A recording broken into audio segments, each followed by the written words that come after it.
Hello, hello, and welcome back to the Intelligence Mod Pod. Today we are going to be talking about bards. So I brought with me not necessarily a bard on our stream, but someone other than myself who has also played a bard. It's Melanie. How are you Hello, today? hello. I'm well. How are you? I'm doing great today. I mean, I get to talk about my second favorite class in the entirety of Dungeons and Dragons, so I'm excited about that. I want to know what makes the bard your second favorite class. So when it comes to my top two, it Mm-hmm. definitely is between Bard and Druid, and it's because at Okay. nature I'm a support, and so I really like Yeah. the classes that lean towards that. But I feel Yeah. like Druid kind of I don't. I'll talk about this a lot during my Druid episode, but I don't like Wild Shape.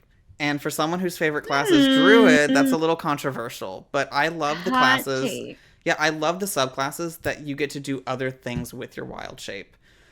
So I like see. wildfires, stars, all of these things that just kind of do things other than turn you into an animal. Mm-hmm. Um, Yeah. but Bard just brings a certain level of like confidence and like a bit of arrogance almost that I think is really I fun to agree. play. Yes. Yeah. I know my first major D&D character was a bard, the first one that I did an entire campaign with. But I didn't play music, and that's what I love about this class is you can interpret it so many different ways. He was straight up just a lawyer who used like words in terms of law to form his magic. Yes, that's very interesting because when I played a bard, it was also not a musical bard. She was more of a politician, which I feel like is Yeah. lawyer adjacent, right? Mm-hmm. It's more about like words and speaking with people and charisma. So I feel like we played similar characters. Were you a noble? Yes. I was too. Noble bards for the win. Um, if you're playing something other than a noble bard, we fully support you in that choice. But if you ever want to just play an absolute arrogant asshole, that's the way to go. Is a luscious bard who gets what they want when they want, because that's what bards do. Yes, I think I like trying to play high charisma characters. I feel like because that's something I need to work on and I wish I had more of that, so that's what I like to play. Absolutely. I love playing characters that embody something that I wish I had. I think we talked about that on Tea Yes. Time. And so for Yeah. me, when I did play my bard, I was a very, very self conscious, even more so than now, person who, was really shy. And I was like, you know what? I'm going to play a character that has to be in the front and center, who has to use their words. Um, Yeah. because if I can act like I'm confident, maybe I'll start being confident. Um, Do you think that actually helped you in real I life? Was that a do. transferable skill? Okay, I yeah. do. I think it definitely helped me get a lot more confidence when it comes to real life. So, I 100% tell people if you want to get better at speaking, pretend you are good at it. Pretend you're already amazing at speeches and just go for it. If you mess it up, that's what the dice rolls are for because they're going to cover you. Yeah. If you say something stupid, just roll and it'll, with a bard, most likely your conversations are going to be high numbers. And for whatever reason, whatever you fumbled, they're gonna like it. And that's what I love about them. I think it's great to teach you how to talk better in Like, a oh, that group was setting. such an awkward thing to say. Love it. But your persuasion was a 28, so they found it endearing and cute, and so they're going Yeah. for it. Yeah. Yes.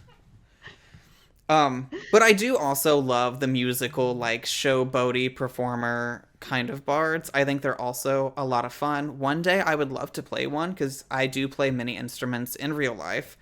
Um, As we can see yeah, I behind decided to you. decorate with them. Um, so yeah, I eventually would like to play an actual musical one. Yeah, I Um, think that is the classic bard. That's what we mm-hmm, always think of, right? Yeah. yeah. But see, I've even started planning like if we do other seasons of the stream. One of the characters I was thinking was a bard, and it wasn't even musical, and I was like, I have got to get away from this like non-musical bard. I don't think we should resist. What was your character idea? It was gonna be a lore bard. So Ooh. yeah, it was I had the same kind of character idea, and I don't want to give too much away just in case I end up playing it. But it was either going to be a lore bard or a scribe wizard. Um, and the Mm. entire idea of it was I wanted him to appear very meek and shy and like uncapable, and just like all Mm. of his skills are very like theoretical, like he knows by the Mm. book side of things. But in reality, I wanted that to all be like a ruse that he's using to infiltrate these big prominent libraries and steal all of the information that he wants. Wow, it's very sneaky. Yeah, It's very so good. Yeah. um that was the plan, but it didn't end up happening. But with that, let's go ahead and jump into the Bard class and learn a little Yes. bit about what makes it what it is. So, for this video, for the first part, we're going to talk about what they both have in common. Then, we're going to move into 2014 for those who do not have the new books yet. And then, we're going to talk about 2024. At the end, we'll wrap up, talk about what we liked about each, what we don't like about each, and honestly, which one we think is better. But don't we already kind of know? I think we do. I will say that the bard is not as drastic of a difference as some of the other classes are. I think when we get to warlock, Agreed. that one is a very clear winner. Um, Yes. Yeah. but I feel like bard, cleric, and paladin, I think, are the three that really they were already so strong that it was Yeah. like, how are we going to make them stronger? And they Yeah. did, The but. change. Yeah. They're subtle. They're subtle changes. Mm-hmm. Um, so with that, both bards, we're going to be full casters. Means we get lots and lots of spells. You're going to be very reliant on spell casting. There are a couple subclasses that do allow you to get more into the fray. Um, but it's going to be a much more niche build. Your spellcasting modifier is going to be charisma, which again we love. I love charisma casters. I think they're just so much fun to play. Which means spell save DC, as all of our other casters, is going to be 8 plus your proficiency modifier plus your spell casting mod, which is charisma. Your spell attack modifier will be your proficiency bonus plus charisma mod. So that's for all your 2 hits. I don't know if bards really have a whole lot of to hit spells though. I feel like Yeah. most of theirs are Really. going to be saving throws. Yeah. I agree. Which normally I would tell people do not take a whole lot of saving throw spells because it's easier to get a 2 hit than it is to get them to fail. But with Bard, sorry about it. It is what it is. But you are a ritual caster. So in 2014, that was a big deal. In 2024, everyone's a ritual caster, but in 2014, only certain people could do it. So you can cast some spells without using spell slots as a bard, which I will tell you I abused the ever loving shit out of when I played my bard. Yes. I took some feats to get like find familiar. I had to like identify. Like I was such a nuisance with my ritual spells. Yeah. I feel like those are just the perfect thing to have when you're like supporting your team. Mm-hmm. Um, I really want to go on record and tell my new bard players do not underestimate the power of the identify spell. No one in your group is going to have it. No one. Because no one ever takes it, but it is so powerful and it's so good for getting information and letting your DM tell you information that they want to tell you. I think that would be my biggest piece of magic advice for new bards is take identify. So, what are some situations where you might use identify, but it would not be like obvious to you to use it? I mean, I feel like identify is always going to be a pretty obvious situation because it is very much like I need information. How can I get it? You know, hey, we have this ancient relic. Let's touch it and see if it has magic on it. And if so, what kind of magic? That tells us, what kind of spellcaster we're after, what kind of, protections might be on the rest of this building. And if you can find familiar people so you don't have to be the one touching it, that's always a bonus. Mm-hmm. That's what I did. Um, Yeah, so just to like clarify, because you can cast through your familiar, yes, right? you can. Touch spells. Yeah, Only touch yeah. spells. Um, but we're going to talk all about Find Familiar. After we get done with all of our subclasses, we are going to talk about every single spell in the game. And I That will tell is you. all of my favorites. Insane. It's gonna be absolutely bonkers. Um, so we'll see what happens. I think we're gonna Buckle up. yeah. With that, you're going to have a D8 for your health die, and every time you level up, it is going to be 1d8 plus your con mod or plus 5 plus your con mod. Are you a player that likes to roll your health every level, or do you like taking the average? I will say I'm a person who rolls my health Okay. because I feel like okay, so usually when I play Dungeons and Dragons, I don't I usually roll my stats Mm-hmm. because and also my health too because I feel like part of the fun is the risk and it's like a very Okay. safe space to take a risk, right? Yeah. It's not a real life risk. It's just in a game. So I like to try to push myself. I'm someone who is typically risk averse, and so I'm trying to resist that when I'm in the game. I try to just let the dice tell me.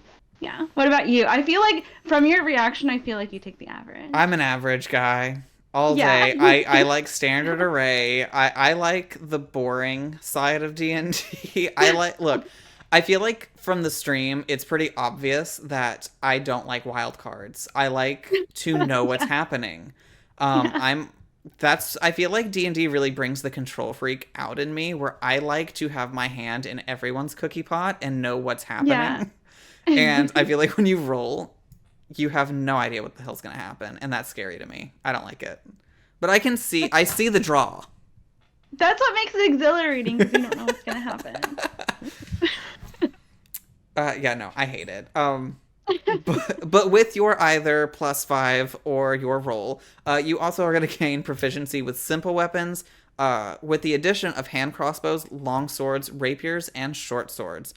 I want to say I adore the addition of hand crossbows. I think it's so funny, these like teeny tiny little crossbows, and I think bards are the only one who get like a weird outstanding proficiency with them. You know, it's either fighter, Yeah. paladin, or barbarian, or this one specific caster.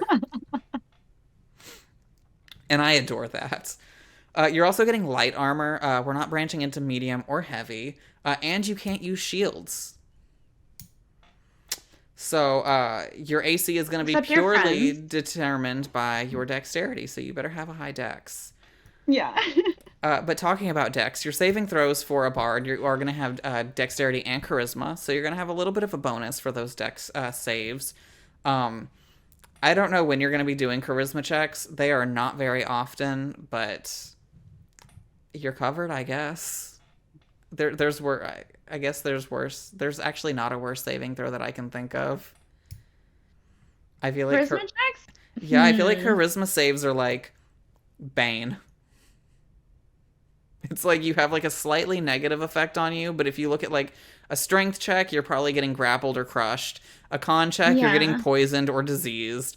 A dex check, something is hitting you. An intelligence check, you're probably just gonna straight up die. And a wisdom check usually is gonna be some kind of illusion that's keeping you from protecting yourself. Charisma, it's just like, Yeah. blah, blah, blah, I'm a little befuddled. The stakes are low. The stakes are Yeah, they're low. very low. um, The consequence is embarrassment. Yeah, it really is. I feel like pretty much all charisma saves, it's you're just gonna embarrass yourself, or you're gonna get like a little befuddled in the mind.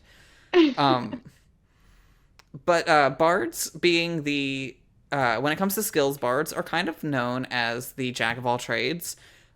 Because you get Exactly. 3 of any skill. They're the only class in the game that is getting any skill that they want from the beginning. Good for them. I like that for them. Yeah. I feel like that's what makes it such a versatile class is that Hmm. with that and including all the other things, you can flavor it and imagine it in so many different ways. Yeah. So I think that's what I love about it. It's so flexible and you can really use your imagination to take it where you want to go. Hmm. And people, I will always recommend flavor, flavor, flavor. Do not let your Yeah. characters be bland. Take them to Flavor Town and kick it up a notch. Like, throw your flavor in there and Do something cool, because you will like your character so much more if they are yours. Yeah. Um, so they're rolling the party. I'm gonna be honest. It's pretty much everything. They can do anything. They're probably the best face in the game. Yeah. They maybe aren't the best healers in the game, but they're still really, really good at it.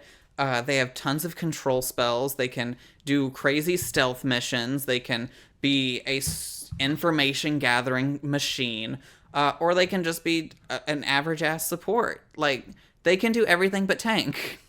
Yeah. Um, and with the right subclasses, you can even be a frontline swordsman. Even though I don't know if I would recommend it, but you can. You can do it. And we'll support you in it. But um, so this is one of Good those for you. good. It's good for you. I don't know if I could pull that outfit off, but good for you. You're so brave. It looks so good on you. This is one of those classes that if your whole party wants to all be the same class, could you pull it off? Yes. Will you have a little bit of issue because you don't have a tank? Possibly, but I mean, you could literally just hold down your enemies and beat the shit out of them slowly but surely with all of your control spells. That would be the funniest campaign. Can you Or maybe one imagine? shot. I Like of want to all do the that. classes, that's the one I want to watch. Is the full bard party just nothing? That's But so I want ridiculous. okay, hear me out. I want all crazy horny ass bards, and then one lore bard that's so fucking sick of all of it. That's what I want. Just Tired of their shit. Yeah. like literally just wants to go around collecting information, and these people won't shut the fuck up about the people they slept with last night. What happens if it was like a boy band or something? Oh my god. Yes. Oh my god. Okay. So we need to put together a one shot for the nights where we are in a Yes. boy band traveling around Me- with their lore bard manager. Yes, and I wonder, oh my gosh, maybe the campaign or the story can be like a battle of the bands or something like Oh my that. god. Yes. Okay, hear me out. We have the lore bard manager. We've got all of our other bards just doing what bards do. But then I want the eloquence bard that cannot sing but is so damn charming that nobody notices. Because we all know the boy band always has one. Yeah, we're just carrying that guy. He's really, really pretty, so he comes with us. He looks great in magazines. He's a hot one. So we're gonna jump into 2014 Bard first. So with this, normally I have a piece of paper in front of me so I can do my timestamps, but I forgot, and now I have no idea where a pencil is. So I guess we're just gonna run with. I guess I can just text myself. Uh, I as a typical bard, I was not prepared for the situation. Um, and the reason for that is that 2014 bards were not prepared spellcasters. Uh, so what that means is, unlike other people like clerics who can just change their spells willy nilly, 2014 we are stuck to what we've learned, and that's all you get. When you level up, you pick up some spells, and you're stuck with it. So don't fuck around Choose and find out. wisely. Get what you get. Get good shit. I will say though, out of everyone, I feel like the bard spell list, it's very good. Like I feel like it would be very difficult to pick something as a bard and not be happy with it. But what do you think are like the must-haves? So for me, I think some of the most, I mean, as a support, I love things such as, cure wounds. I know it gets a lot of shit, but it's super useful. Healing word, amazing. I will say Bane is one of those spells that I absolutely love the idea of, but I've played in many games where the DMs were not honest dice rollers. What? Yes, so like they like more thematic. So like if they want this critical hit to happen for something big moment to happen, they're gonna do it whether the person's baned or not.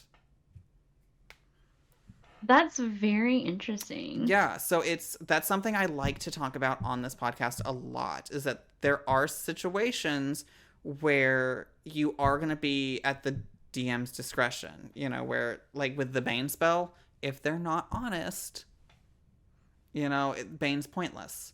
Also, I don't like it because once you kill the person, the spell's gone. Versus bless, it Mm. keeps going. We can kill as many as we want. But heroism Mm-hmm. is my favorite, I think, bard spell, and that's a little.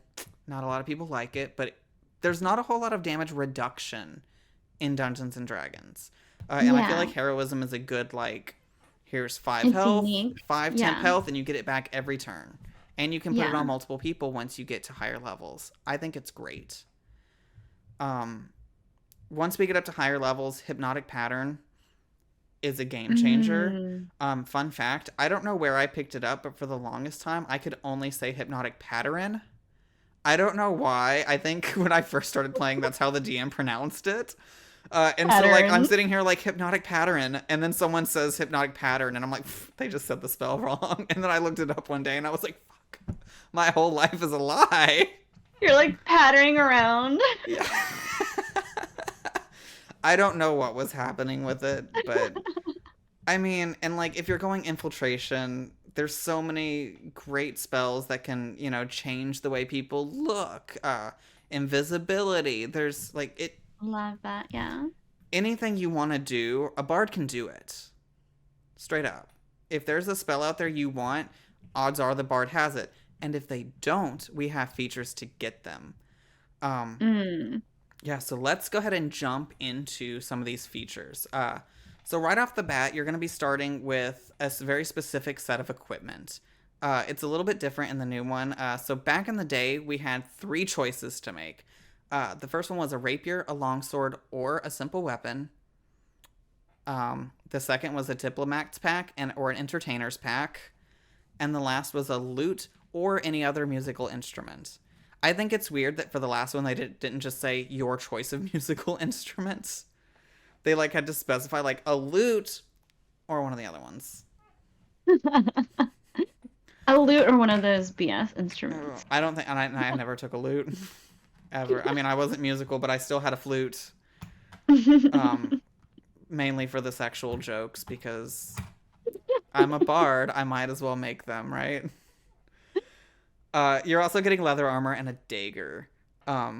Overall, I How feel do you like say this it? a dagger. So A dagger. there are several words in the English language that I mispronounce on purpose because I started doing it as a joke and it just kind Now, of stuck. now it's real. Yeah, now it's real. So I was watching a D&D campaign online. I believe there was this old channel called SourceFed Nerd. Um, Okay. and they played Dungeons and Dragons. They did it really loosely. It wasn't very much by the rules, but one of them got an item that they literally called the dagger of stabbing. And ever since that moment, that's just kind of where my brain goes. It's the dagger. Like I know it's a dagger. I can pronounce dagger, but I would just rather call it a dagger. That's so funny. I love that. And I love that I know the lore now. Yeah. Yeah. 100%. Knowing the lore is half the battle, especially when you're a bard. So we get a couple options. I feel like normally it's gonna be, rapier, entertainer's pack, lute. I go rapier, diplomat pack, flute. Yeah. Yeah. I 'Cause also do diplomat. not that many people really pay attention to the packs. I mean, if we're being honest, I feel like almost no one actually looks through them and gets shit Yeah. out of them. They rarely come into play, so They just choose rarely whatever you do. want. But at level 1, we are getting our spellcaster. So again, we are learned spellcasters. We're gonna get 2 cantrips and 4 spells right off the bat. I think bards cantrips are pretty good. They got a pretty good array of magic in general. But we're also getting bardic inspiration. This is our main go-to Yes. absolute. This is what you play bard for. And if you're not playing bard for this, maybe play a different class because this is like your What whole. are you even doing? This is your whole thing.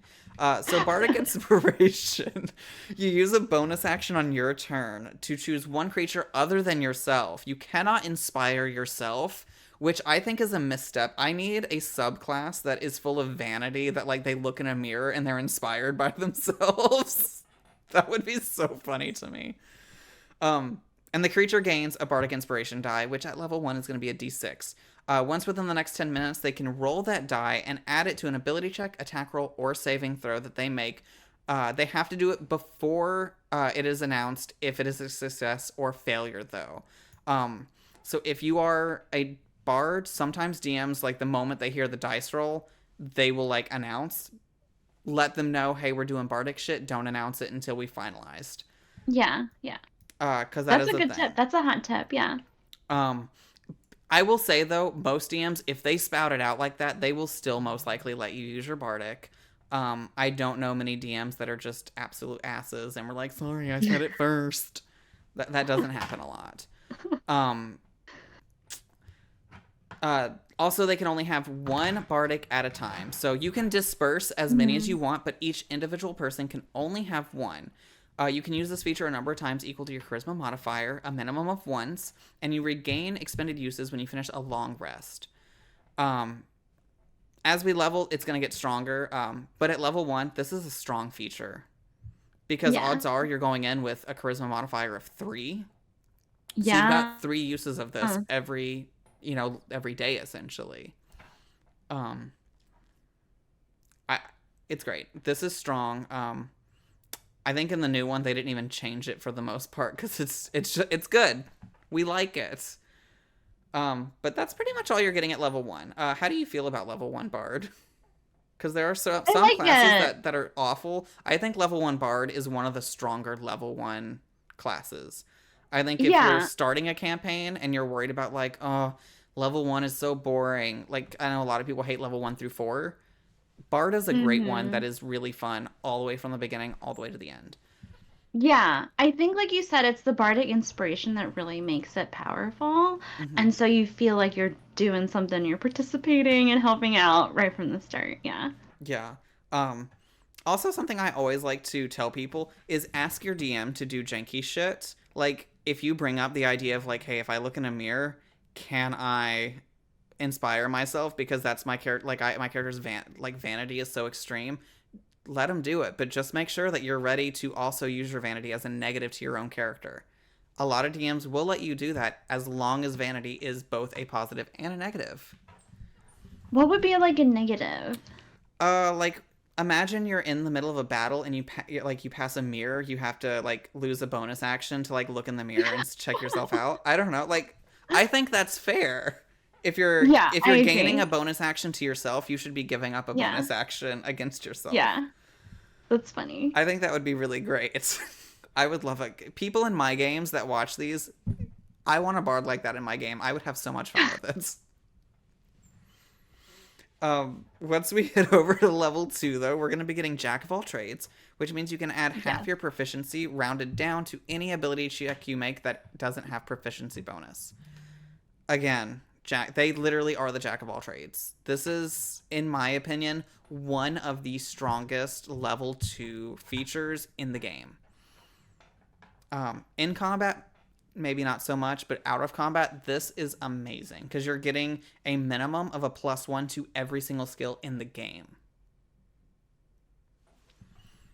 Um, so yeah, I think that one's a really really good one. And then we're also getting Song of Rest, which means that when you take a short rest, anyone who hears you perform can spend an extra hit die and regain 1d6 onto that. So they have to spend one of their own hit die to get this effect. And that's also going to level. Level 2, I think, is also a really good bard level. Because Song of Rest, again, a big complaint of 2014 D&D is that healing is awful, right? Healing you can't out Mm-hmm. heal damage, period. Yeah. So out of combat healing is one of the stronger things you can do. And so having someone that has, an extra d6 to anyone who's taking a short rest and using a hit die, that out of combat healing is just going to get stronger and stronger as you go. Yeah. Yeah. I agree. I do love the Song of Rest. And like you said about the Jack of all trades, I think it makes you just a very flexible person in the group because I think like in our group we kind of know where we're strong and where we're weak and where people are just not the right person for the job. But I feel like yeah, like bards are always can always hold their own. So I think that Hmm. makes you feel very flexible. Yeah, and piggybacking off, you just made a great point that we know who's good at what, and bards Mhm. are the masters of making people better at what they're already good at. and really Yeah. assisting them in making things better. Um, Yeah. so yeah, Song of Rest, Jack of all trades, it's really good. Bard is so front loaded with so many amazing abilities right off the get go. Because once we hit level 3, not only are we gaining our second level spell slots, which are great, we're also getting expertise, which means that 2 of our Yeah. proficiencies are now doubled. Um, and I mean, you can't go wrong with that, right? Out of curiosity, when you play, if you could pick 2 skills for your characters to have expertise, what would you pick? Oh my gosh. I usually do charisma based proficiencies. Like I usually do like persuasion or like performance when I'm doing a bard. I think that's remember taking, yeah. Mm-hmm. I will tell you, mine is always persuasion because, Yeah. it gets you everywhere. And I always throw a curveball with my bard in that I want to know if my lies and my persuasions are working. So I normally do my expertise in insight. Mm. Oh, I never even thought of that. That's very interesting. But I mean, I'm also an insight whore. I mean, you've seen me like in our game every 2 seconds if someone's speaking, I'm like, can I make an insight check? Insight? Yeah. I'm watching you. Insight, I think, is my favorite skill in D&D. Yeah. Is that related to the feelings of control that you want? Because you want to assess the situation and control it. Listen, when I invited you, I didn't think I was going to get read to filth like we were on your show Tea Time, but here we are. Yes, it is. It very much is. I want to know what's going on. I want to know what people are thinking. Like investigation, that's all well and good. We'll have someone for that. But like when it comes to people, I have openly said that social encounters I think are far more dangerous than combat encounters. Yes. Those are my favorite. I love very political Mm-hmm. encounters, yeah. Yeah, and I think that shows in like both of our characters are both like kind of well spoken in their own way. Maraway, while Yeah. not eloquent, is very much into getting into the conversation and, kind Yeah, of navigating it. And Seraphina's just very exactly. eloquent and she gets what she wants. Just flirting with everyone. We would have both made great bards. Seraphina and Maraway, I think, would have been great bards. Yeah. Um, We're bard coded we characters. really are. Because he's definitely not druid coded. Um, we're also at level 3 getting subclasses. Now, we're not going to talk about those today, even though we've mentioned quite a few of them, because the bard subclasses are just so damn fun. I think overall they have some of the most fun subclasses in the game that are just full of like joy, is what I mean by Yes. fun. Not necessarily like they're the strongest, but like they're just so much fun to do and they're so flavorful. Yeah, I was gonna say it's the flavor. And yeah, I'm really excited to talk about it because I think it expands your understanding of what the bard could be. Mm-hmm. Because like I said, I think we always think of, the bard with the lute. It's the one in the picture, the guy going like yeah, that little guy. We always think of that, and I think the subclasses and the flavor really expand your understanding of the possibilities for the bard. And I think Mm-hmm. that's really amazing. I do too. Um, yeah, I think subclasses are so much fun. I hate that with the new one that everyone's at level 3 now, but that's a Yeah. conversation for another time. Um, moving forward, level 4, the only thing we're getting is our ability score increase and a couple spell slots. Oh, I Boring. totally Next. lied to you. We're also getting another cantrip. Excellent. Oh, yeah. What are your favorite bard cantrips out of curiosity? Oh What my are your like gosh. you have to have? Just I forget which ones that the bard has particularly. I obviously like prestidigitation. I also think Mhm. thaumaturgy, what is Yeah. it called? That Thaumaturgy? I think yes, I feel like that is a really really Yeah. good cantrip for like social situations, like Mm-hmm. to enhance like your intimidation or your performance. Mm-hmm. I feel like I feel like just that flavor and like you can bring like the flavor and imagination into a scene that I feel like adds to the drama of Mm-hmm. the bard.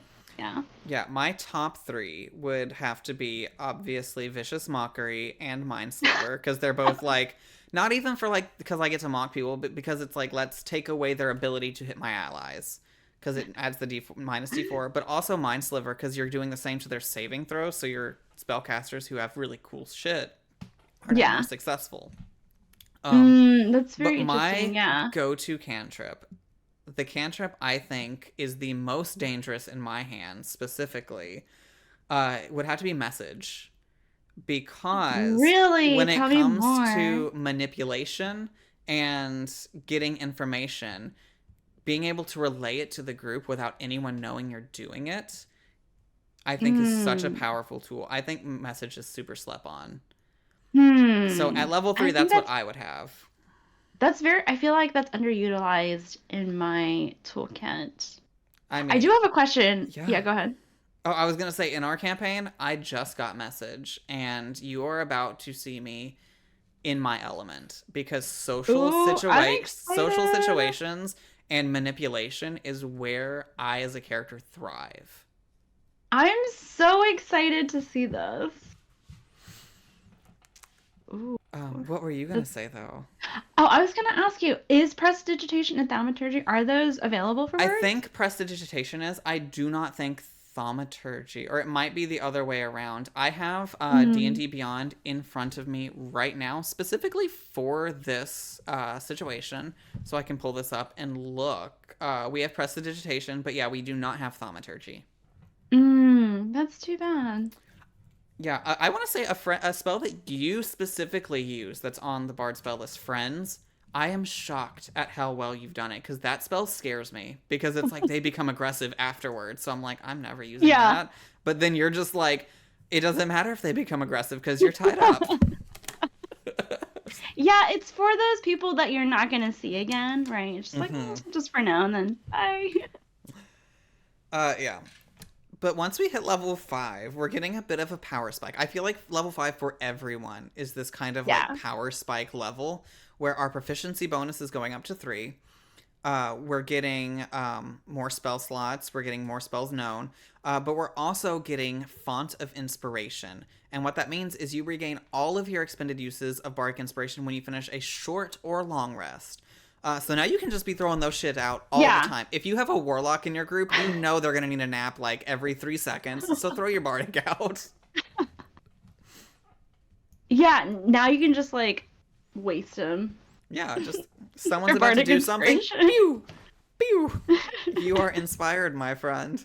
Um, And Yeah. with those bardics, don't be afraid to flavor them too. They don't have to be music at all. You know, if you're an arrogant asshole, just give whoever you're inspiring like a backhanded compliment and say that's how you Yeah. inspire it. Yeah.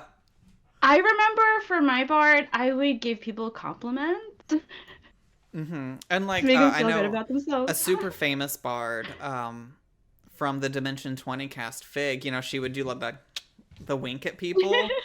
That's cute. Hilarious. Flavor your bardics. Don't just make it unless that's what you want, in which case go for it.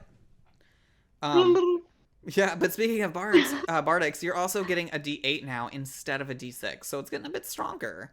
Um, Mm. level 5 is great. Also, about this time, we're also getting into third level spell slots.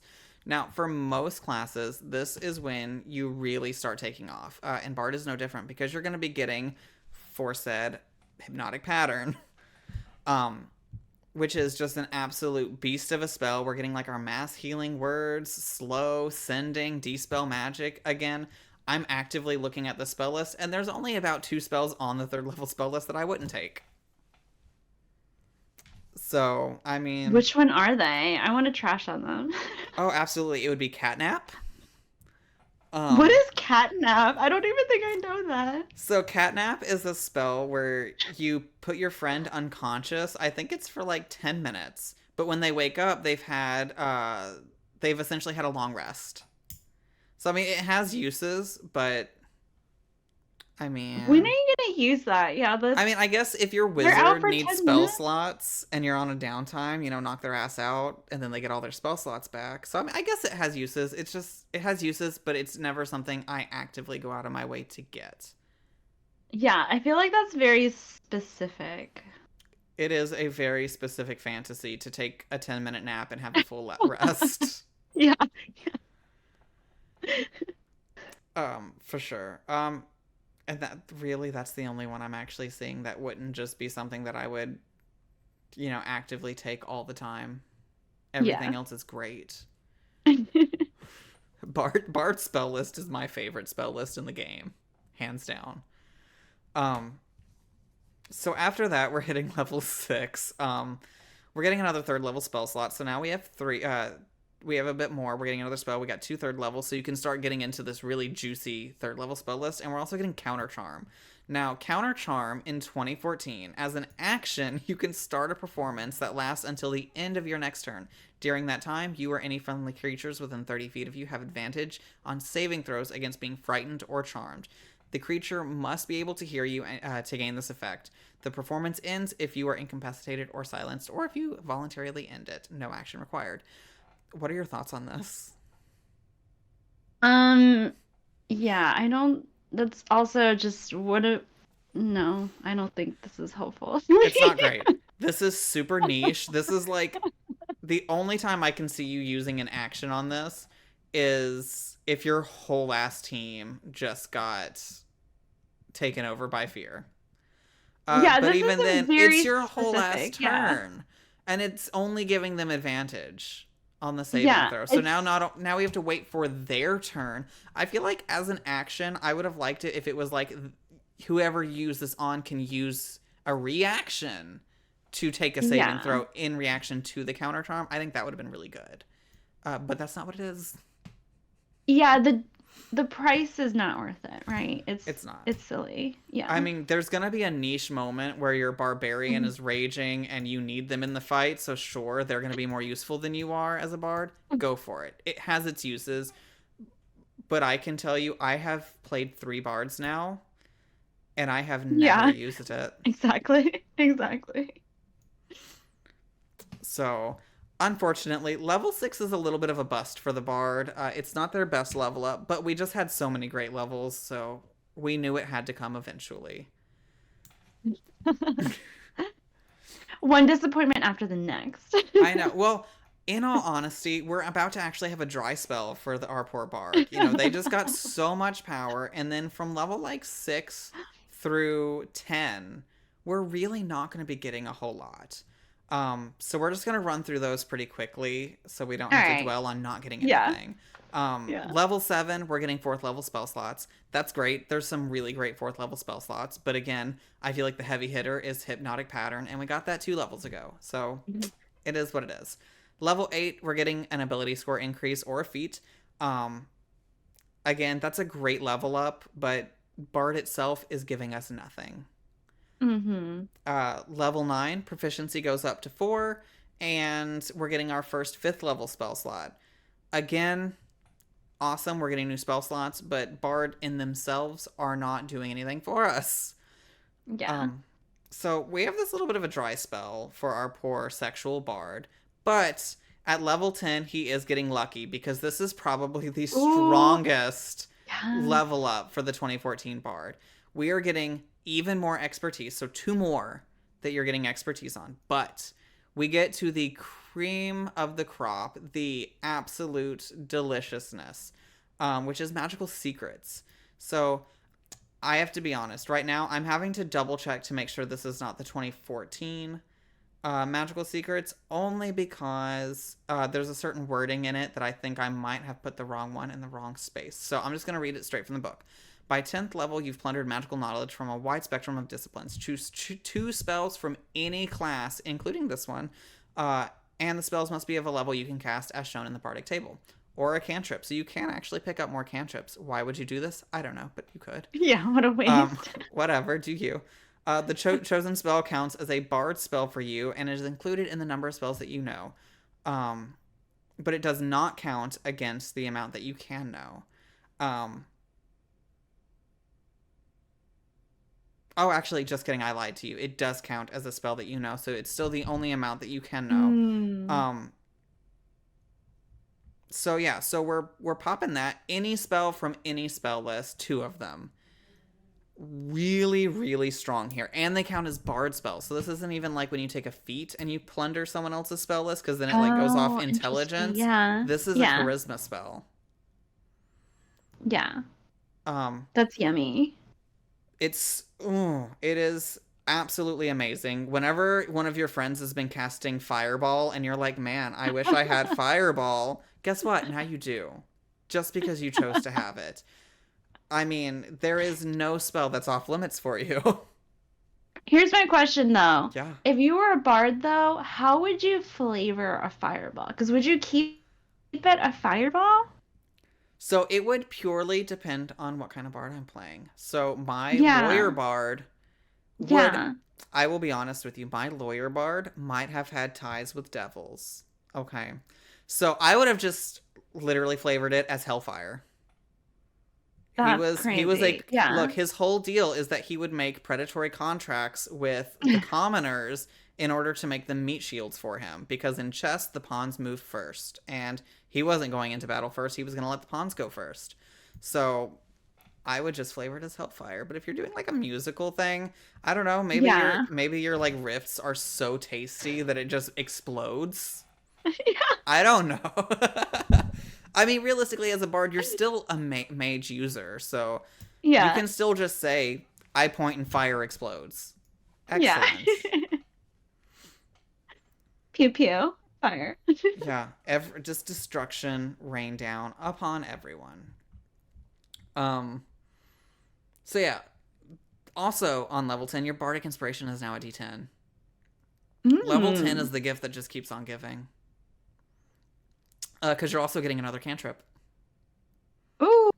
Yeah, so as if level 10 didn't give us enough already, we're getting all of those bonuses. Excellent. However, all good things do come to an end as we hit another dry spell. From level 11 through level 13, essentially we're gaining a 6th level spell slot and a 7th level spell slot and an ASI or feat. So level 12 still treats us nice, but everyone else, it is what it is. We can't have it good all the time. But then we hit level 14, and guess what we get? More magical secrets. 2 more. I mean, it's just too good. I mean, why wouldn't you want magical secrets all the time? So many secrets.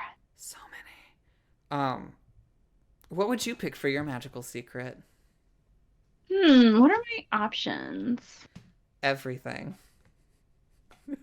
Unironically, everything. Because I feel like it would be that, and then I don't remember which spell it is, but there's an aura spell that, like, you can cast it once and then you get to do a bunch of healing from it. I think it's Aura of Vitality. Those would be my 2, is Fireball and Aura of Vitality.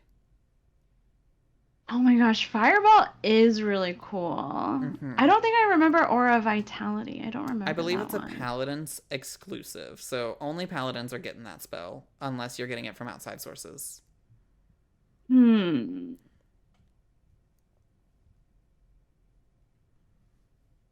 See, this is how you put someone on the spot. You put me on the spot earlier about my insight expertise. I know. Now I want to like look at a list.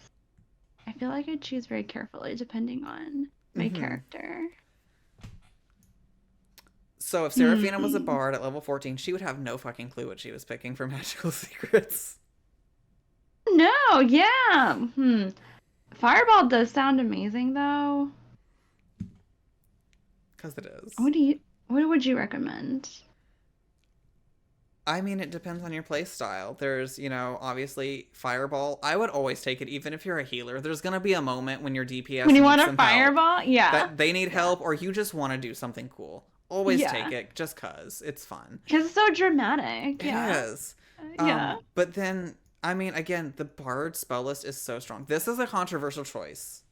Okay? Because it's only a 1st level spell. But I would think about taking Bless. Because Bless is so strong. What? I think Bless is in the Really? top 5 strongest early game spells in the game, and I think it translates into the late game just as easily. Hmm. Well, we'll come back to Okay. that question Yeah. possibly. Yeah. I need time to ponder. Yeah. I need to like look at the menu. Look at the menu. Well, it's extensive because it's everything. Level 15, we're getting our Bardic up to a D12, which is great, and we're getting an 8th level spell slot. Um, Again, the stronger your magic, the stronger your Bard.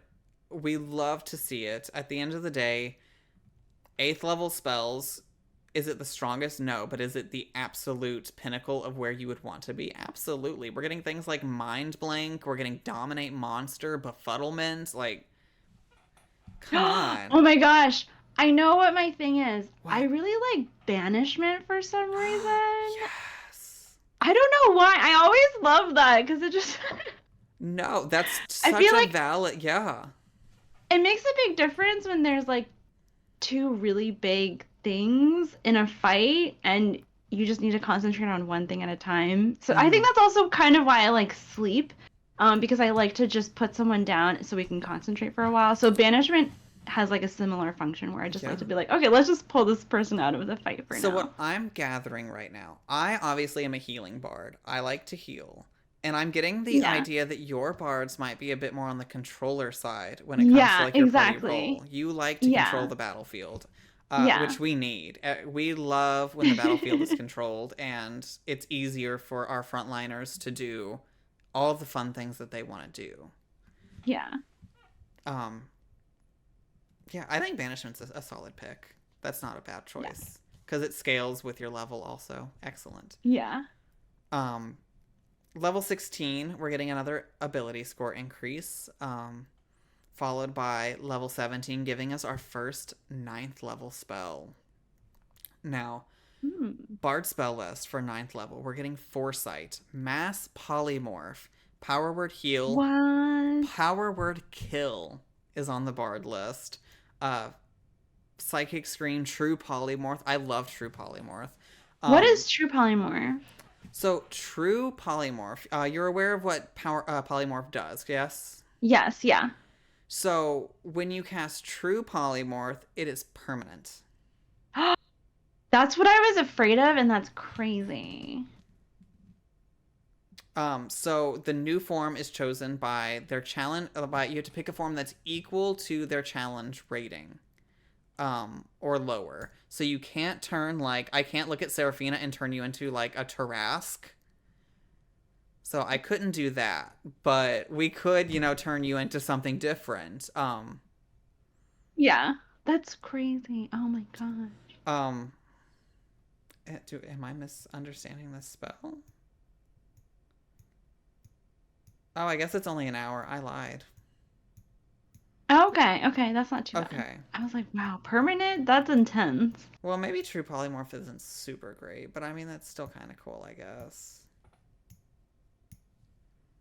Whatever. We still have Power Word Kill, which, Yeah. if they have less than 100 points of health, they're just dead. I mean. No.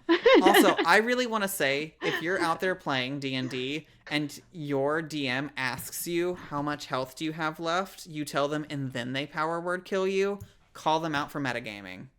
Because they wouldn't let you know if the monster has less than 100. That's That crazy. I've never heard of a DM that using power happens word kill. all the time. Yes, that is like a final boss staple is one player getting power word killed. And that lich would not know if you have less than 100 health. So they need to waste the spell just like everyone else. That's crazy. Okay. I Mm-hmm. feel, yeah, all right. Um After that though, pretty much after that level 18 we're getting even more magical secrets, two more. Um So again, you get whatever you want. Proficiency is now a +6. And at this point in the leveling, the spell slot gaining is really weird because they start going back to like like 5th level spells, and they start like filling in all the ones back then because Hmm. they were just doing like 7, 8, and 9. Yeah. So 18, we get a 5th level spell slot. 19, we're getting a 6th level spell slot, as well as an ability score increase. And then we hit level 20 with Superior Inspiration. At the 20th level, when you roll initiative, if you don't have Bardic Inspirations, you gain one. Wow. Excellent. That's awesome. Yeah. Um, Overall, 2020 or 2014 Bard, really, really strong. Would I place it as strong as Cleric and Paladin? No. But I would say, like, if Cleric and Paladin are like the S tier, I would definitely put Bard in the A tier. They are still Yeah. definitely, like, no one will be upset that a Bard is joining the table from a mechanical standpoint. If you're like nothing but horny sex jokes the whole time, people might get tired of the fact that you're playing a Bard, but that's a you problem, not a Bard problem. Get good and stop being a nuisance at your table. I feel like that's what I'm afraid Seraphina's turning into. No, look, Serafina only does it like every other episode at that. Sometimes it's even longer. So it's not like, like I feel like if, when we met this really hot demon guy, had Serafina been like, is he hot? Should I try to seduce him? That's when it's like annoying, when it's every single Yeah. character that shows up on the screen, Every you want to person, seduce yeah. them. Don't be that Bard. It gets really annoying. It gets really old. What I would recommend for you is, in your mind, don't even tell the DM this, make a type for your character. Don't just fuck anything. Make a type, because what that's going to do is they won't understand why at certain moments you turn into a horn dog, but it won't be all the time where it's annoying. It's just like, oh, bing. That's what I've been looking for. You meet this, maybe not super specific criteria, but the criteria. Okay, what is your type? Ugh. So, my type, I love a himbo. I like a big, muscly guy. Look, I'm a healer, and there will always be sexual tension between the healer and the tank. Always, okay? So for me, I want a tank. Whenever I romance people, I want them to be tanky. I want someone big, buff, and maybe a little stupid. Wait, are you describing Bula? If Bula was a male, Jesus Christ, I would be all over her. I think that's what's funny about the dynamic I have with Bula, is that she on the surface is everything I'm looking for. Yeah. She's just female. Yeah. Exactly. Because I also, this is I don't know where this is gonna take us, but I also have a half orc thing. I love me a savage half orc. I think it's that like Beauty and the Beast syndrome, where it's like I like the guy that's like an asshole to everyone but me. Yeah, that's hot. Yeah, okay. Yeah, I can see that. Yeah, I wonder if that's why Marway and Bula get along so well. Is because maybe she's just his type? No, I don't think no, so. Marway, so? I don't think Marway is at the point in his life where he has a type. I think like relationships and like sexuality isn't really something that even means anything to him right now. Oh, yeah, I don't really mean in like a sexual way, but it's like there's something appealing about those traits that you like, And even if it's not a sexual attraction, there's something that you like about Bula. It's like, oh yeah, you like that she's strong. You like that she's protecting you, right? Like those are characteristics that you still enjoy, and that dynamic that you enjoy, even though there's not a sexual tension there. That's kind of what I mean. Yeah, 100%. And I mean, even if when I play Bards, I remember the first time my orc fetish was like revealed. I was sitting there talking to the whole group. I'm like, God, I just love a big, sexy, dumb half orc. They're just, big, strong, protective. And then we get to this like lighthouse, and the DM's like, it's an orc encampment, and you see a handsome half orc with a hole in his chest where his heart should be. And I was just like, oh my God, I can fix him. And it's like, I literally had just gone through like a 10-minute spiel about how much I like half orcs, and then here he comes with that shit. Yeah. Yeah. I think when we're attracted to something like sexually, I think there's something underneath it that's like satisfying you like emotionally. Yeah. So yeah, I think that's kind of what I feel like is happening with Bull, is like there's something safe about her that like Morrowind enjoys, right? Yeah. Yeah, that Bobby enjoys. Yeah, exactly. Me as a player, it doesn't matter if I'm playing Bard, Cleric, anything. My favorite tank will always be a Barbarian. And the moment Robin was like, I'm going to be a Barbarian, I'm like, that's my bitch right there. She's going to be my favorite Yeah. because I wish subclass wise, I wish she would have been like, I don't know, a Totem Warrior. I know it's so cliche, but they're just so tanky and nothing hurts them. What? Yeah, But, I don't really know a lot about barbarians. Maybe I'll have to well, watch the. yeah, we just did a Barbarian Yeah, I need episode to with go watch Robin. it. Yeah. And then once we get into subclasses, we're going to talk about all of those. And I will talk about why Ooh. certain ones are my favorite. But getting back to Bards, let's talk about 2024 with these new updates Ah, that yes, they gave yes. us. So, right off the bat, whereas before we had all these different options for what we want to take with us, now you get two options. It's an all or nothing kind of deal. You can take leather armor, 2 daggers, a musical instrument of your choice, an entertainer's pack, and 19 gold. Or you can take a bag of 90 gold. I feel like I would take the gold. Listen, I want to point something out that I only noticed because I am making little spreadsheets so I can talk about each of the classes without like forgetting where I'm at.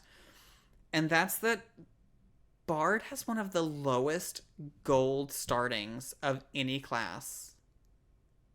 And I don't know why. Like a ranger who's just a forest dwelling hobo starts with like, what was it? Where are you? They start with 150 is their option. What are they even buying? They're out in the woods. Like, why do you have so much money? I mean, Maybe it's because also the ranger is not nearly as strong as Bard is, so maybe they're like trying to pay you to play it. I don't know. the bars are like urban, and so they've spent all their money like Yeah, drinking and taking people out on dates. I guess. But also with level 1, they have a new thing where everyone is kind of considered a prepared spellcaster. I don't like the way they've worded this. I think it's stupid because there's different degrees of being prepared spellcaster. Now with Bard, you can change one of your spells every time you level up, and that's what they think is prepared. Okay. I think it's stupid, but whatever. Do you? I don't know why they did that. But everything else is staying pretty much the same. That Bardic Inspiration, you start with a D6. And with this, it did get a little bit of an upgrade. It's not a whole lot.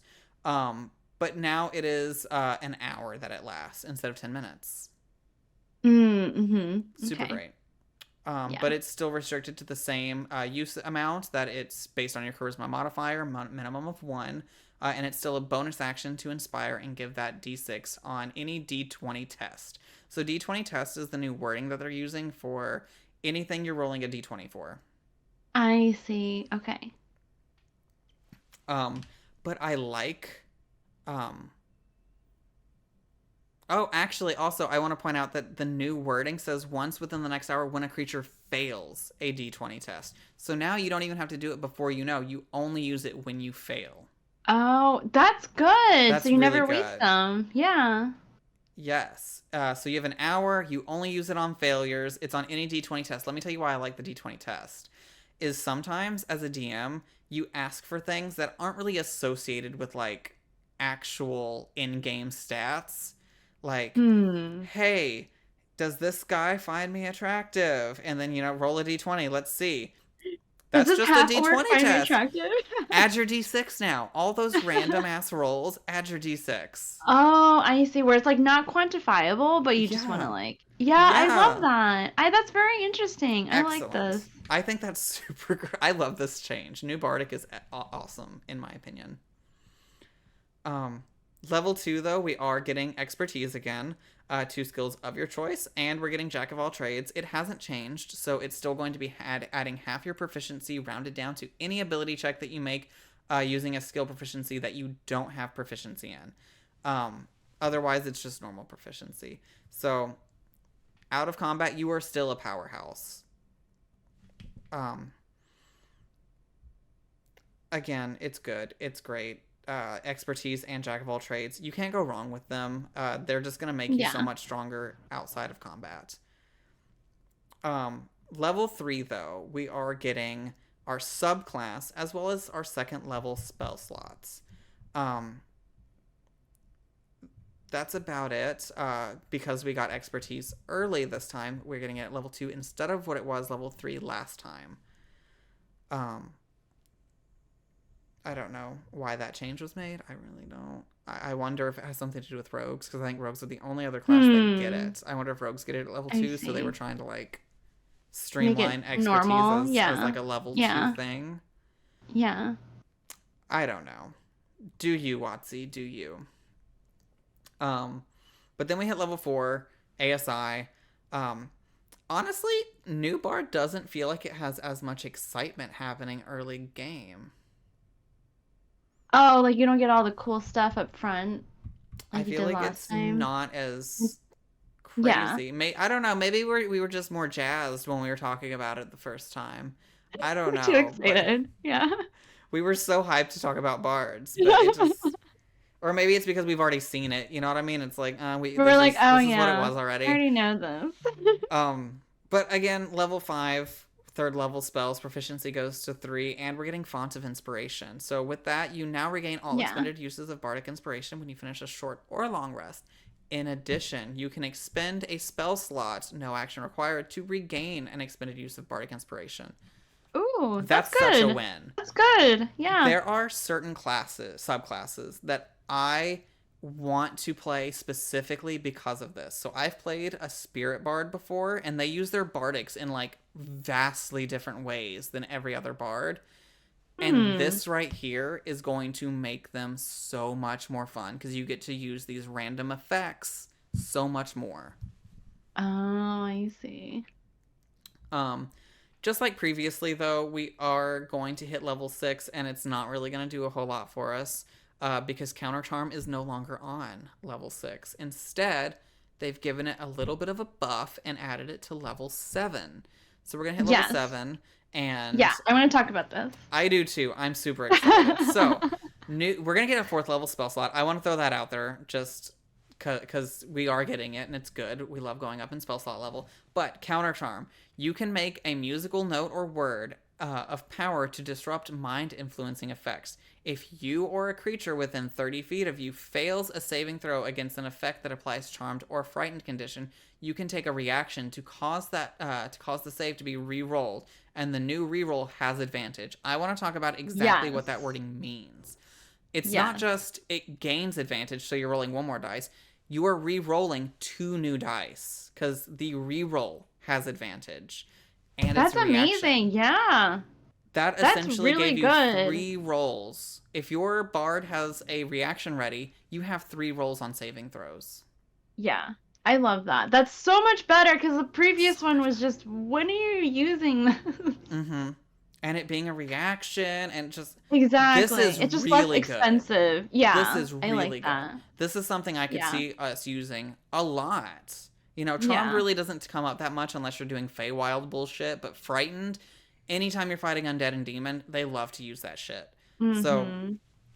come on. This is really good. Yeah. This is from like useless to useful. Very good. Yeah. Excellent. And I want to talk about real quick the fact that there are certain classes that are very much like you have to pick a niche, right? And like so you really kind of have to Yeah. know Yeah. the campaign you're going into to make sure your character is going to fit that Yeah. Like niche. what kind of people you're Bard fighting. Yeah. really feels like you don't need a niche. If you are like Yeah. going into a campaign, you have no idea what it's going to be, a bard is always going to be a great choice because they cover so Mm-hmm. much so effortlessly. Yeah. It's a jack of Um all trades. they really are, and I adore them. Um Yeah. After that, we're going to hit level 8 and get an ASI or a feat. Again, it is what it is. We love getting feat. If you are a feat person, I mean, do you prefer taking the ASI, or do you like getting new features?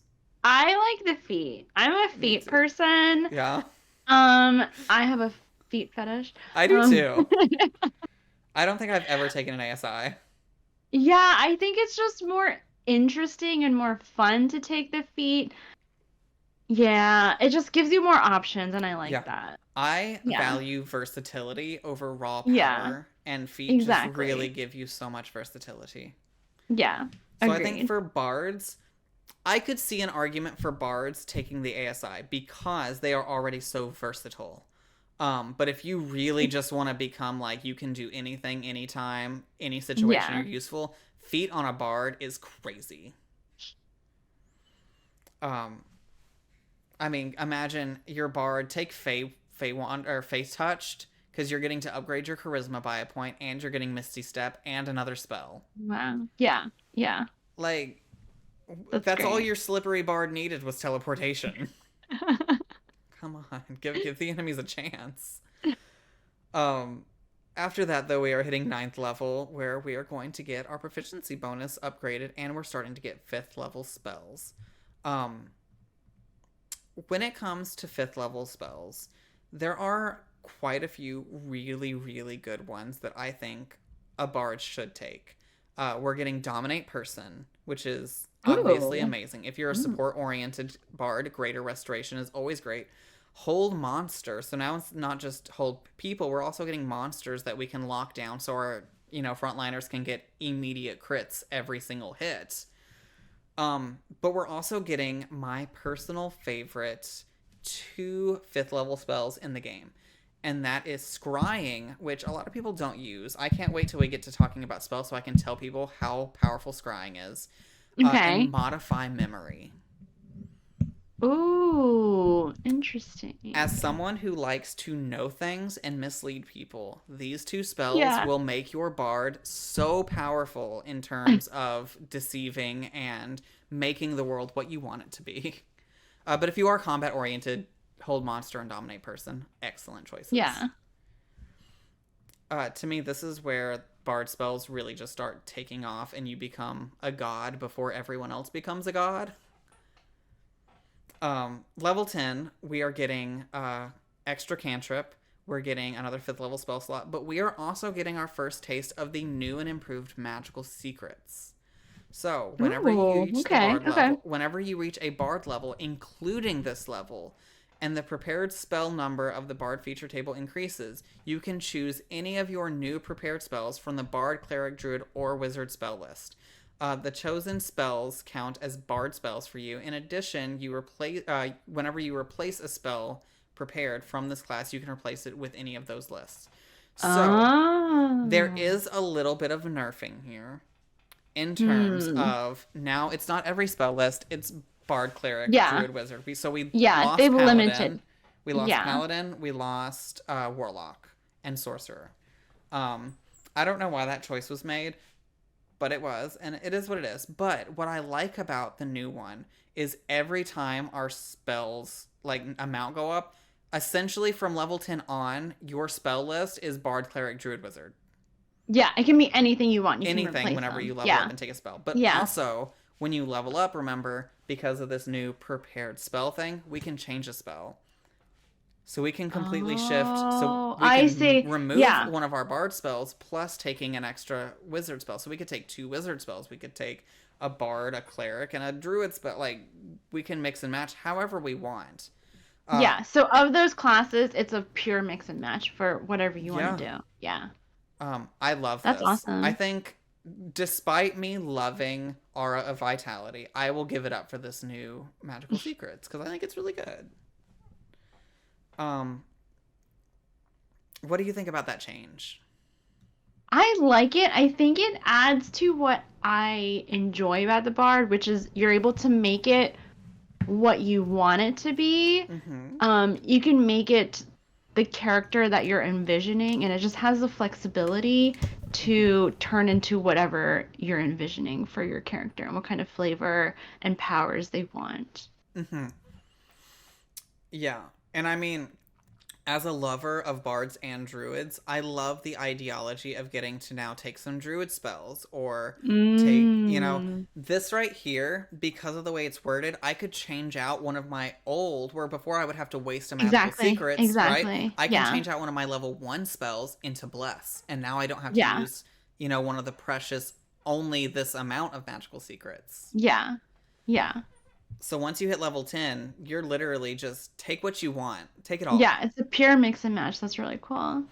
Yeah, and I think it really we say jack of all trades a lot for the bard, Yeah, but I feel I know, like yeah. it just It's whenever true. they were designing 2024, I feel like they were like, what if we took jack of all trades and we just really hammered it into you that you can do everything? And This that's what is they the did. theme. I wonder if the removal of paladin was strictly because divine smite is now a spell. Oh, so then, okay, I see. I see. And then with I war, I didn't. don't know why warlock would be, but I mean, we lost like hunger of Hadar and stuff like that, which is really good. But I mean, you could literally shift your bard through a couple levels into a pure cleric or a pure druid if you wanted to. I'm okay losing the other shit. Um, Level 11, though, after our amazing magical secrets, is a little underwhelming because all we're getting is an extra spell and a 6th level spell slot. How can we say 6th level spell slot's underwhelming? But after magical secrets, it kind of is. Level 12, though, we're getting another ASI or feat. Be a feat purist. Let me tell you, people, it's so much fun. You get to do crazy shit. Um, and we're not really going to have a whole lot happen for our bard until goodness, I'm scrolling through here and we really aren't getting anything else. That's pretty much where bard stops as a class until we hit level 18, where we're getting superior inspiration. When you roll initiative, you regain an expended use of bardic inspiration until you have 2 if you have fewer than that. So whereas before it was like every time you Wow. get 1, now it's you get 1, but if you only have 1, you can get up to 2. That's awesome. Yeah. It's pretty good. Again, 9th level spells are still the same as they used to be. You know, we're still getting power word kill or power word heal. Do whatever you will with those power words. I won't judge you. Um, but also the implication that these magical secrets you can take from others, bards just got wish added to their spell list essentially. What is wish? You don't know what wish is. What is Wish is wish? the most powerful spell in the game because What when you is it? cast it, essentially what the spell is you cast wish and you can either do one of two things. I think there's more than that, but off the top of my head, there's two things that most people do. You either replicate any spell in the game and cast it, right? So if you don't What? know it or whatever, you can just wish to have it cast. Or the thing it's most famous for is you tell the DM what you want the spell to do. It can be anything. And then, What? yes, Shut up. anything. So this is very Shut similar to up. like a cleric's divine intervention. I believe this is 2014. I think they might have changed it for 2024. We'll have to look at it. But if they didn't change it, Nuh-uh. and then you roll a d20, right? If you get lower, if you get a low number, it doesn't work, right? And anytime you cast Wish, you can't cast it for 7 character days afterwards. But if you cast it and you roll low enough, you lose the spell permanently. Shut up. Oh But my it still gosh. No. counts as the amount of spells you know. Oh, that's So terrible. it's Oh my very much gosh. like, It's a very high risk, high reward. yes. Oh my Um, but gosh. yeah, so Wish is essentially on the Bard spell list now. Good for them. Wow. That's very intriguing. Mm-hmm. Um, Level 19, though, we're getting our epic boon, which we're going to talk about after we talk about all the feats and spells in the game, since Okay. it only comes up at level 19. We're going to save that for Yeah. later, because that's a higher Yeah. level bullshittery. At level 20, though, level 20, previously, we didn't get fucking shit for level 20 as a bard, right? We didn't get nothing. Now we get words of creation. You have mastered 2 of the words of creation, the word of life and the word of death. You therefore always have power word heal and power word kill spells prepared. When you cast either of these, you can target a second creature if that creature Oh is my within 10 feet of gosh. the first. Wow. That is excellent. Can you just imagine power word killing Wow. 2 people at the same time? Yeah, I feel like you're just like a god at this point. This is crazy. The only other person doing that is a sorcerer, and they have to use meta magic to do it. We just get it. That's crazy. I adore it.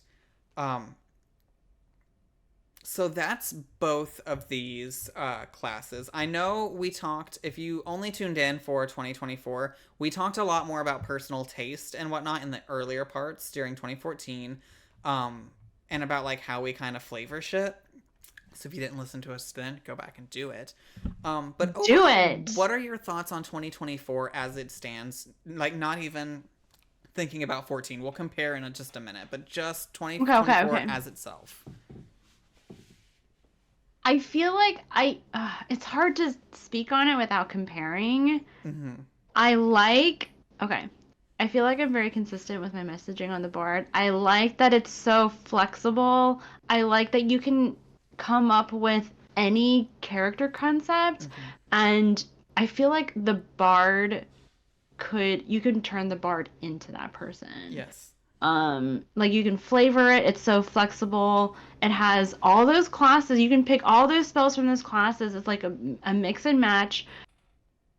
I think if there's a character that you're thinking of that you're not sure which class to fit it in, like if it doesn't have a clear class, I feel like you can make the bard work for you with flavor. Spellcasting class specifically. Yeah, yeah, sorry. If you're thinking Exactly. two-handed sword, this probably isn't Yeah, the you're like default for it's not you. a melee class. Yeah. It tries to be, and we're going to talk about that when we get to subclasses. There are two bard subclasses that really want to be frontliners, but honey, I don't think it works very good. Um, but do you, Yeah, I don't girl? know Do you? anyone who's doing that. Yeah. I've seen it once, and it did not go so hot when they got bonked in the head once and got absolutely obliterated. Oh no.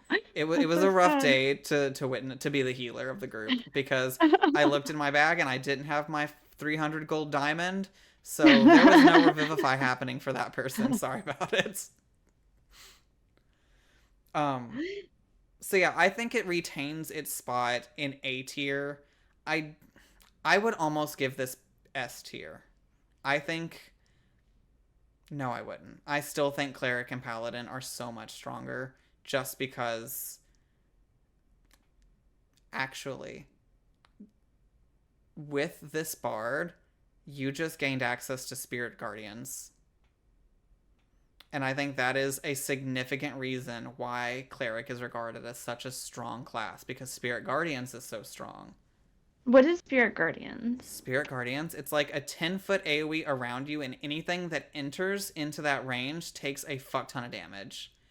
And so essentially, you Oh, just it's like a become like magical a wall. lawnmower because they spin around you, and you just walk through the battlefield, just annihilating people.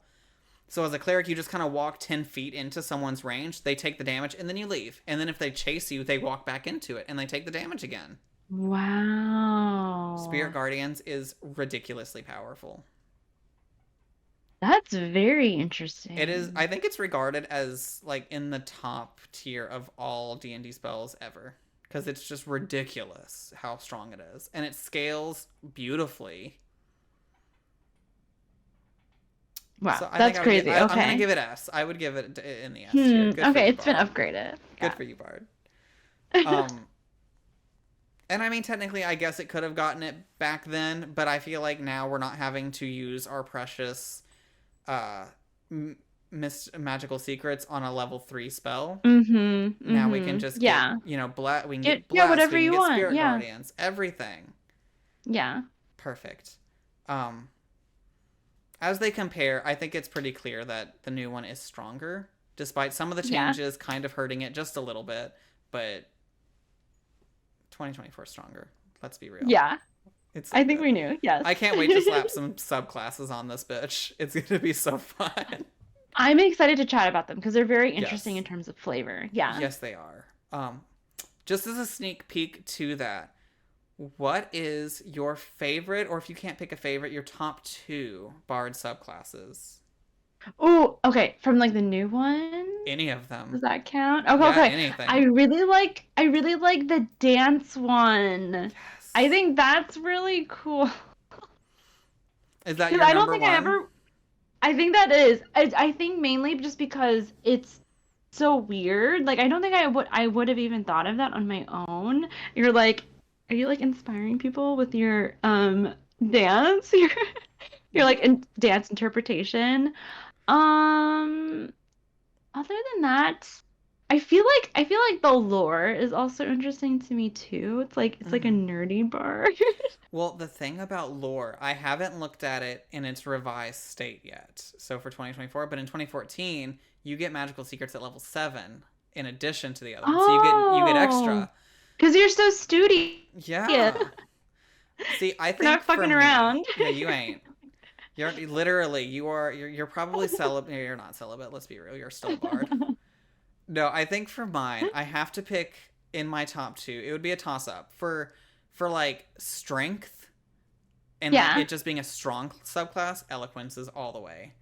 Because I can see it's that for busted. you. It's so Yeah, of course busted. it's for you. Yeah. But my favorite flavor wise that I got to play, it's regarded as one of the weakest because it's Mm-hmm. unpredictable. But with this new shit of getting to turn spell slots into bardics, Mm-hmm. Spirit Bard all the way. I had so much fun playing Mm, my Spirit yeah. Bard. He was like a very Nordic inspired, like kind Ooh. of seer. So he would like roll the bone dice, very tribal, and like speak to the spirits to have all these crazy effects happening. It's so flavorful. You can do like tribal, you can do gothic, you can do Yeah. anything spiritual. It's so flavorful. That's really Um, cool. but I know I only said two, but I want to give an honorable mention to the this is one we probably won't cover just because it's not official, but the Critical Role, they let out the Tragedy Bard. What is that? I want So to know. they're inspired by tragedy. So I love that. when your allies roll a nat 1, you can use a reaction to get a bardic inspiration back because you're inspired by them failing. That is crazy and I love it. We might actually talk about it because it is so fucking funny. All I imagine is like an Yeah. 800-year-old elf who's just so fucking tired of all the failure around him and he takes joy in watching other people fail. It's was it Schadenfreude or whatever? So yeah, we'll have to do that for sure. I think we'll add that in somewhere. I'm sure there's a Yeah. spot. I know Spirit Bard is like in Van Reichen's guide, so it's like on its own thing. We might throw it in with that just because that'll be a fun Bard day. Yeah, I just Um, want to talk about Bard flavors because I feel like yeah. that's what makes it fun is the Mm-hmm. different ways you can play it. Yeah. Subclasses, like I know I was like, oh, we're gonna have so much fun talking about classes, but subclasses is where I am going Yeah. to really lose my shit because y'all have Yeah. seen how much I like to flavor things and reflavor and deconstruct and Yeah. reskin. Subclasses is where it happens. That's like Yeah. when I'm thinking I want to be a summoner. Immediately, my mind was not looking at classes, but I was looking at subclasses that I could fit into that, and I was like, Yeah. there it is. That's what I want.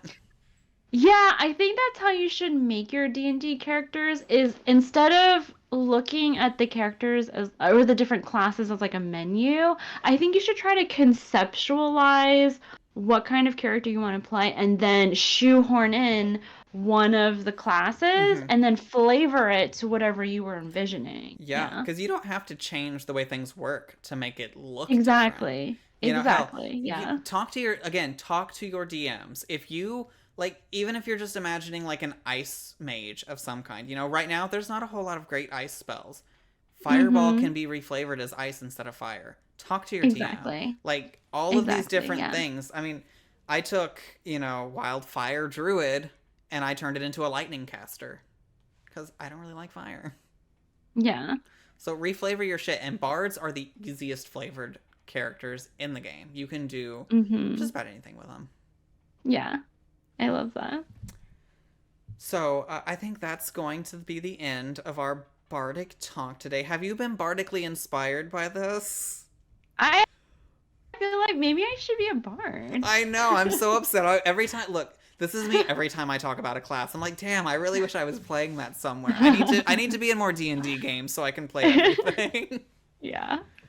Because I've got like a backlog of like 30 or 40 characters just sitting there ready to be played. I love that. So I will see you again in a couple weeks when we talk about warlocks.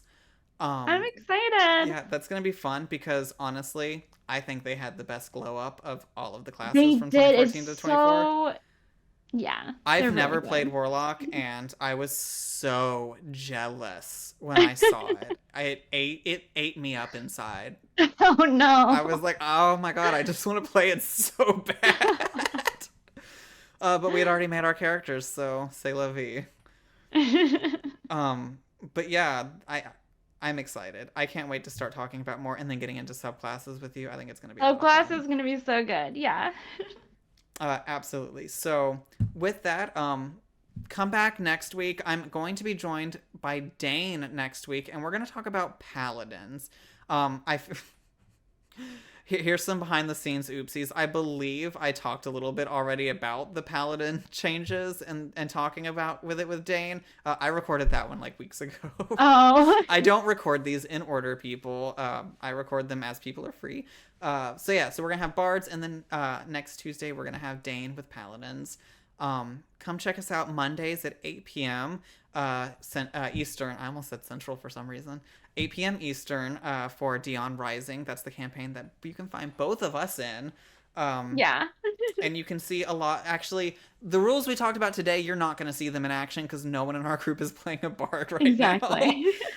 Every other episode, I'm like, come check us out where you can see these rules in real time, but not this time. We don't have a bard, unfortunately. Maybe next time. Um, Yeah. but yeah, just come check us out anyway because we're fun. But we will see you next time. We hope to see you on all of our channels. Check Melanie and myself. We both alternate tea time on Wednesdays.